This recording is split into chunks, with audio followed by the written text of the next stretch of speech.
네, 여러분 안녕하십니까. 6월 25일 화요일 아침 매일 성경 묵상 함께 나누겠습니다. 오늘은 사도행전 26장으로 넘어가서 1절에서 18절까지 말씀인데요. 제가 앞부분을 읽습니다. 아그리빠가 바울에게 이르되 너를 위하여 말하기를 내게 허락하노라 하니, 이에 바울이 손을 들어 변명하되, 아그리빠 왕이여, 유대인이 고발하는 모든 일을 오늘 당신 앞에서 변명하게 된 것을 다행히 여기나이다. 특히 당신이 유대인의 모든 풍속과 문제를 아심이니이다. 그러므로 내 말을 너그러이 들으시기를 바라나이다. 아멘. 17절과 18절을 한 번 더 읽겠습니다. 이스라엘과 이방인들에게서 내가 너를 구원하여 그들에게 보내어 그 눈을 뜨게 하여 어둠에서 빛으로, 사탄의 권세에서 하나님께로 돌아오게 하고, 제사장과 나를 믿어 거룩하게 될 무리 가운데서 기업을 얻게 하리라 하더라. 아멘. 오늘 본문의 내용을 중심으로 복음을 전할 기회로 사용하다, 복음을 전할 기회로 사용하다라는 제목으로 말씀을 증거하겠습니다.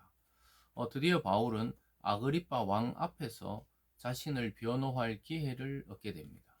유대인들의 모략과 시기, 또 그리고 이 총독들의 그 무사 안일, 또 자기들의 편의와 정치적인 고려 때문에 풀려나지 못했던 바울이 아그리빠 왕에게서 자기 변호를 시작하게 됩니다. 그리고 왕도 바울의 이야기를 기꺼이 듣겠다고 말해보라고 그렇게 이야기합니다. 그랬을 때 바울은 유대인의 모든 풍속과 문제를 아는 당신 앞에 변호하게 된 것은 참으로 기쁘다 이러면서 너그러이 들어달라 이렇게 하면서 자기가 잘못을 안 했다는 것을 말하는 것이 아니고, 오히려 복음의 내용의 핵심들을 증거하고 있습니다. 그래서 첫째로 부활에 대해서 이야기하고, 그리고 자기가 예수님을 대적하던 시절을 이야기하면서 예수님을 어떻게 만나서 회심하고 또 이방인들에게 복음을 전하게 된 그러한 소명, 콜링, 부르심에 대한 이야기까지 전체적으로 오늘 16절까지, 일단은 18절까지가 증거하고 있습니다. 이것을 통해서 바울은 자기 변호의 기회를 가질 수 있는 자리에서도 그리스도의 복음을 증거하는 기회로 삼았습니다. 왕 앞에서, 대중 앞에서 언제든지 그리스도가, 예수라가 그리스도라는 사실을 증언하는데 이 모든 기회를 사용합니다. 그러면서 자기가 이야기할 때 자기도 아주 유대인 중에 유대인이었다고 이야기하는데요. 거기 보면 5절에 일찍부터 나를 알았으니 그들이 증언하면 내가 우리 종교의 가장 엄한 팔을 따라 바리새인의 생활을 하였다고 할 것이라.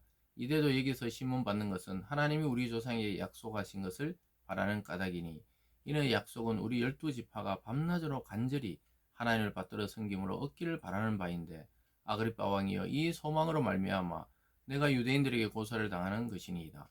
당신들은 하나님이 죽은 사람을 살리심을 어찌하여 못 믿을 것으로 여기나이까. 핵심이 여기 있죠. 하나님이 죽은 사람을 살리지 못할 이유가 무엇이냐? 그걸 왜 못 믿느냐? 자기도 유대인 중에 유대인이고 아주 엄한 율법을 지키는 바리새인 그 파의 한 사람으로서 살아왔고, 하나님이 우리에게 주시는 간절한 소망은 우리 몸이 다시 부활해서 영원히 사는 것인데, 그게 왜 하나님이 죽은 사람을 살리시는 게 무슨 어려운 일이냐는 거예요. 왜 못 믿을 일이냐? 인간의 관점에서 부활이라는 것은 말도 안 되고 논리적으로도 안 맞고 과학적으로도 안 맞다고 생각하지만, 하나님의 창조의 관점에서 인간을 만드신 분이 인간의 죽음을 다시 없애고 부활시키고 다시 생명 주시는 것에 대해서 왜 이상하게 생각하는 거예요?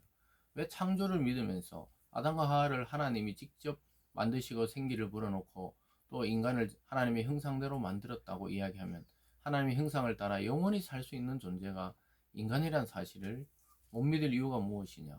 더구나 그리스도의 부활을 못 믿을 이유가 무엇이냐는 거예요.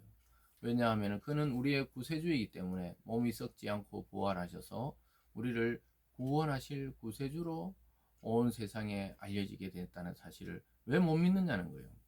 그러면서 자기의 입장에 대해서 먼저 이야기합니다. 자기도 예수 믿는 자를 처음에 자기도 모르고 박해했다고 이야기하고 있습니다. 9절에 보면 나도 나사렛 예수의 이름을 대적하여 많은 일을 행하여야 될 줄 스스로 생각하고, 일로 사람에서 이런 일을 행하여 대제사장들의 권한을 받아가지고 많은 성도들을 옥에 가두며 또 죽일 때 내가 찬성 투표를 하였고. 자기가 어떤 사람인지 이야기하는 거예요. 아그리파 왕에게. 그리고 여기 있는 이 지도자들이 자기를 잘 안다는 거예요.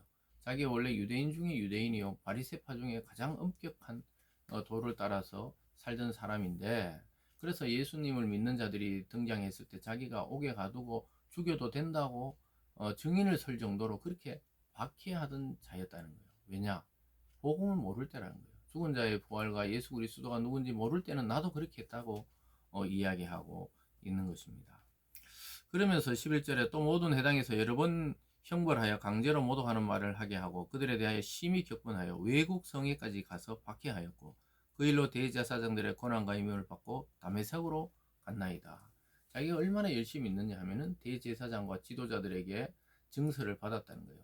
바울이 이 일에 적합한 자라 생각하고 증서를 받고 권한을 위임받아서 다메섹이라는 그 도시로 가서도 예수님 믿는 자를 옥에 가두고 잡아오려고 가던 사람이다.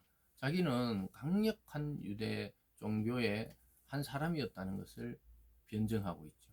그랬지만은 자기가 잘못된 것을 언제 알았냐? 부활하신 주님을 만났을 때 정말 자기의 열심이 하나님의 영광이 아닌 오히려 하나님의 영광을 가린다는 사실을 깨달았다 하면서 회심에 대한 이야기를 13절부터 쭉 하고 있습니다. 그래서 다메섹으로 가는 길에 하늘로부터 해보다 더 밝은 빛이 나와 비추는데 땅에 엎드려졌다. 또 소리를 들었는데 사울아 사울아, 바울이 이름이 바뀌기 전이죠.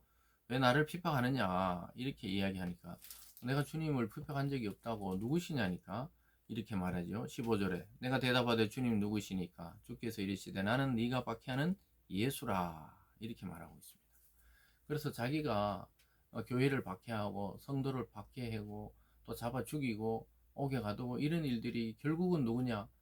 그의 실체, 이 교회의 머리 대신 그리스도를 박해하는 일이었다는 거예요.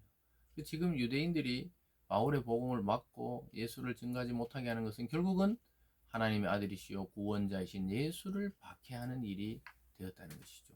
그 바울은 자기가 한 번도 예수님 박해한 일이 없죠. 살아있을 때. 그러나 그의 제자이고 또 그리스도를 믿는 그 성도와 교회를 박해하는 것이 예수를 핍박하는 것과 똑같다고 예수님은 말씀하고 있습니다.